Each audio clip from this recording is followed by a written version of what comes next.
Alright, it's great to see everyone here. As he kind of said, I'm Phil, I'm Michelle's older brother. I guess I have to use my big boy voice here, no microphone here. Sorry. Yeah, I'll try to do what I can do. So, I got, to quote Abraham Lincoln, I'm sorry that this is so long, I didn't have time to write a shorter one. So, again, such a wonderful, joyous occasion, everyone's here.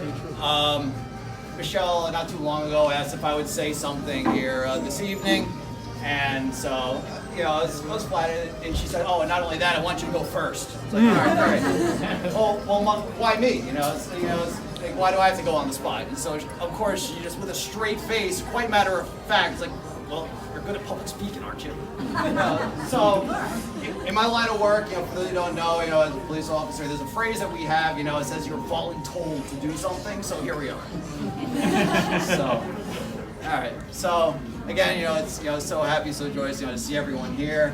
I will say, that over the last several years, it brings a smile to my face, and also, to my family, is that over the years, I've had someone that I could, I could talk and learn with, I could cry and argue with, and talk and love with, and that person gets to marry my sister-in-law.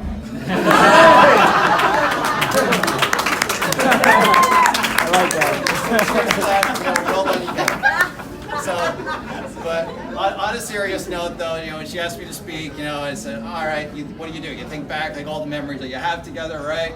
And so, I just thought this one phrase came to mind. When we were little, Michelle would shout this at the top of her lungs, no matter what, and that little short phrase was, I'm not tired. All right.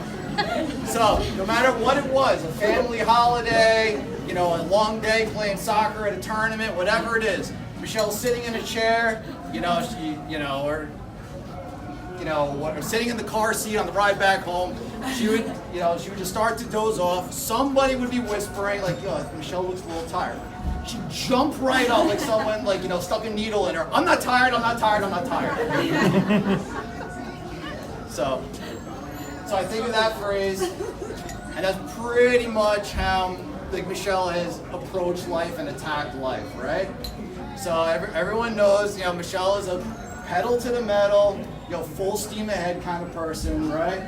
Everything that she does, Of course, some examples, play soccer her whole life, right? So freshman year of high school, what happens? She blows out her knee.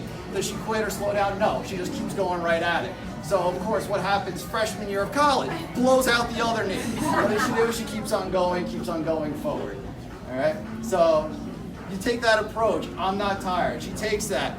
She goes through college, she goes through research work, she applies to medical school, goes to med school, takes a break from med school, does research graduate work. I don't know what else you do. You graduate med school, you finally become a doctor, all right? That's still a scary thought, doctorpreneur, right? But here we are, right? She did it, pedal to the metal, full steam ahead. She did it, right?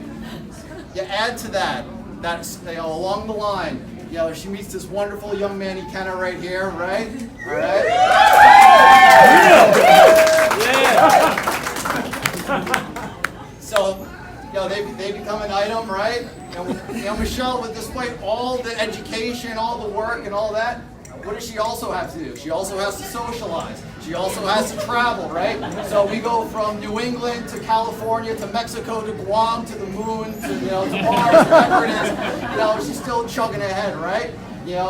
And he kind of, he doesn't exactly stay in one spot either. You got NBC Sports, the Olympics, or whatever else that he's doing, for friends, family, you name it, going all over the place.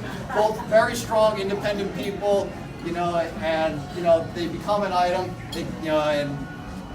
We could not be happier. Their drive and their passion, on a personal level, came to help me. Not that many years ago, I guess 7 to be precise, right? I decided that I wanted to pop the question to my now lovely wife, Kelly, standing over here. And so I decided that, who better to help me with this, to pop the question, right? I'm going to call up Michelle, I'm going to ask Michelle and Ikenna to be a part of this. So we planned it out. All right, we're going to go to dinner, do all those touristy New York City stuff, right? All right, what happens at the end, towards the end of 2012? Superstorm Sandy decides to hit, knock out all the power in New York, right? So I'm panicking, I'm shaking out. Michelle, don't let that negativity, affect you. Like, no, we're still going for it. Like, yes, there were contingency, plans made. But Michelle and me kind of like, no, this is happening. Like this is gonna happen. So it brings us all here. I made it this far without having to reach my notes. There you go. I want to make sure I don't miss anything. So anyways, here we are, just a few hours, gonna tie the knot, and they're gonna have their happily ever after. So here it is, to Michelle and Ikenna, my sister, my brother, all right? Like, here's to many years of happiness, and may your marriage be just like the 2007 New York Giants, better than perfect.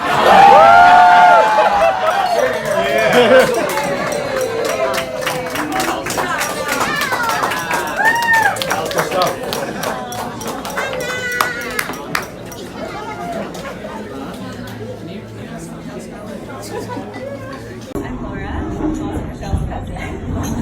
So we've obviously known Michelle since we were very, very little. And I think that Michelle, since she didn't have a sister, no poo-poo to you. Yeah, they have 4. But Michelle was sort of like our other sister. And I was the youngest, Laura was the oldest, so Michelle automatically was a little bit of the middle child, and you know how sometimes middle children are treated? Maybe not in a positive way, but sort of like not necessarily overlooked or anything. But Michelle was sort of like our middle child, and we've been able to watch her grow up with us. We would spend the summers together virtually. And so we've been able to sort of watch you grow up and also meet Ikenna, who I also met on that New Year's Eve. Whoever spoke about New Year's Eve in 2012. Yeah. 2011. Oh, okay, that's great. So 2012 then was the first time that I sort of got to know that Ikenna was in the picture, which was really exciting. And so I think there's been a couple jokes, and it's now 2019, which is a little bit of a stretch of time.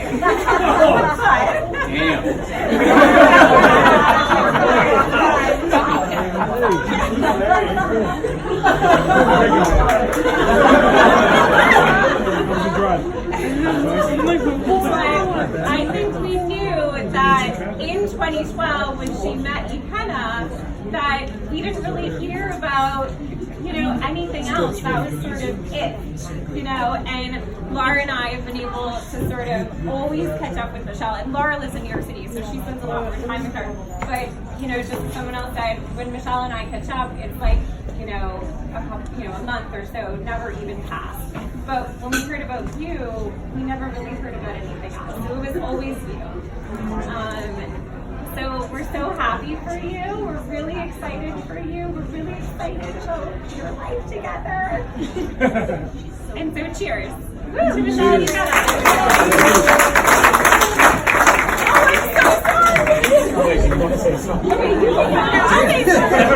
Amazing to have Michelle by my side every step of the way. Someone to call, cry, and like Brooke said, it's like no time has passed. Even like a month could go by through med school where you're just so busy and you can't keep your head up. And it's been amazing to have you with me through all of that. I'm so excited. It's been so great to get to know Ikenna and Dawkins, who I love. You guys have all met Dawkins, their dog. It's adorable. But Ikenna, we really love you. We're so happy for you both. And cheers. Can't wait for tomorrow. Thank you.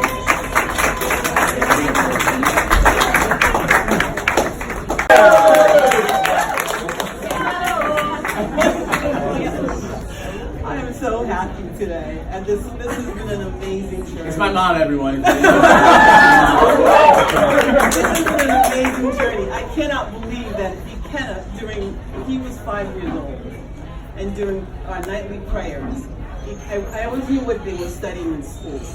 Because Ikenna would thank God for whatever it was they were studying. and this particular night, they must have studied gravity.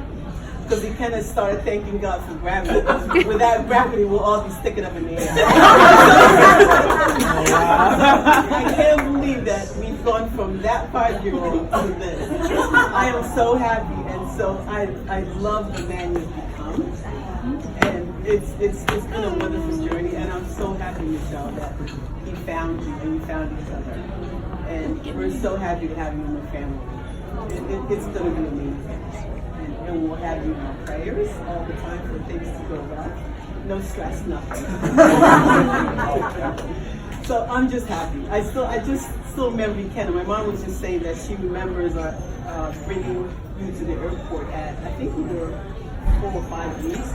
And she's like, why are you bringing him out? He was too young. You just had the baby just to meet him at the airport. And here you are. So I'm just happy.